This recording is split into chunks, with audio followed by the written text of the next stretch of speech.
तू कौन होता है मेरी बेटी को रोटी देने वाला?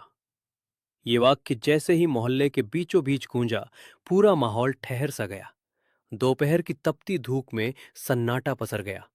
भीड़ जमा हो गई। वहां एक आदमी खड़ा था।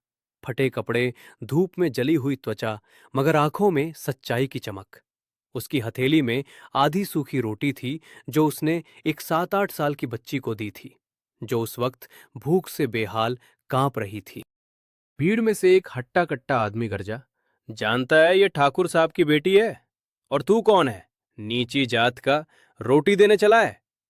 लड़की की मां दौड़ते हुए आई और उसे खींचकर अलग ले गई। उस आदमी को धक्का दिया गया। किसी ने थप्पड़ मारा, किसी ने थूका, किसी ने सिर्फ घूरा, लेकिन किसी ने ये नहीं पूछा कि बच्ची भूखी क्यों थी। वो आदमी रामदीन था। कभी गांव के सरकारी स्कूल में शिक्षक था, पढ़ा लिखा, शांत और बेहद खुददार। लेकिन कुछ साल पहले एक झूठे आरोप में उसे नौकरी से निकाल दिया गया था। कारण? उसकी जाति। फिर धीरे धीरे उसे गांव की हर जगह से दूर किया गया। मंदिर, पंचायत, स्कूल, सब जगह से। वो अब गांव के बाहर एक टूटी फूटी झोपड़ी में रहता था। बच्चों को मुफ्त पढ़ाता और दिन में किसी के खेत में मजदूरी करता। पर इंसानियत उसमें अब भी जिंदा थी। यही वजह थी कि उसने उस भूखी बच्ची की जात नहीं देखी, भूख देखी। पंचायत बैठी। फैसला हुआ, रामदीन को गांव से निकाल दिया जाए। उसे दूसरी बार माफी नहीं दी जा सकती, क्योंकि उसने मर्यादा तोड़ी है। लेकिन वो लड़की, उसकी आंखों में एक सवाल रह गया, जो उसने मां बाप से पूछा भी।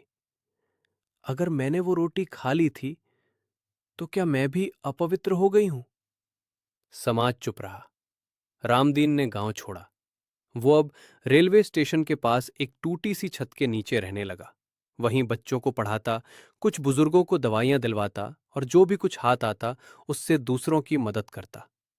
उसके लिए जाति कभी पहचान नहीं थी, सिर्फ इंसानियत ही धर्म थी।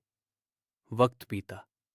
वो लड़की बड़ी हुई, शहर में पढ़ी, डॉक्टर बनी और एक दिन एक एनजीओ के प्रोजेक्ट से उसी गांव में लौटी। पर अब वो बदली हुई थी, मजबूत थी, सोच से आजाद थी। उसने गांव में मुफ्त स्वास्थ्य शिविर लगाया, स्कूल खोला और एक नाम दिया, रामदीन पाठशाला। लोग चौंके। उसी नाम पर, वही जिसे उन्होंने अपमानित करके गांव से निकाल दिया था।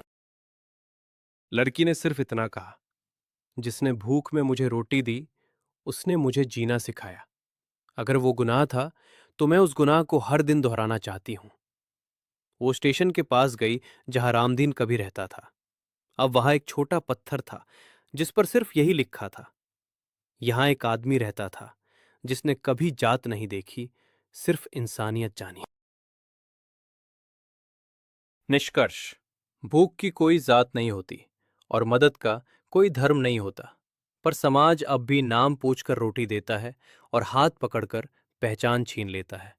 ये कहानी सिर्फ रामदीन की नहीं, हर उस इंसान की है जो बिना भेदभाव के जीता है।